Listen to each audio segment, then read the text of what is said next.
Petrol और diesel की कीमतें जुमेरात के रोज मुसलसल दूसरे दिन भी रिकॉर्ड सतह पर मुस्तहकम रही।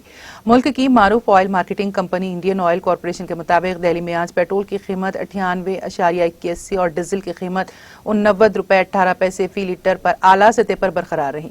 दिल्ली में पेट्रोल की कीमत में जून में 4 रुपए 58 पैसे और डीजल की कीमत में 4 रुपए 3 पैसे का इजाफा हुआ था। इससे कबल मई में भी पेट्रोल 3 रुपए 83 पैसे और डीजल 4 रुपए 42 पैसे महंगा हुआ था। इस तरह 2 महीनों में पेट्रोल 8.41 और 9.30% और डीजल 8.45 और 10.47% महंगा हो चुका है। आज मुल्क के दूसरे शहरों में इन दोनों ईंधनों की कीमतों में कोई तब्दीली नहीं की गई है। मुंबई में पेट्रोल 104 रुपए 90 पैसे और डीजल की कीमत 96 रुपए 72 पैसे फी लीटर पर मुस्तहकम रही। चेन्नई में पेट्रोल 99 रुपए 80 पैसे फी लीटर और कोलकाता में 98 रुपए 64 पैसे फी लीटर फरोख्त हुआ है।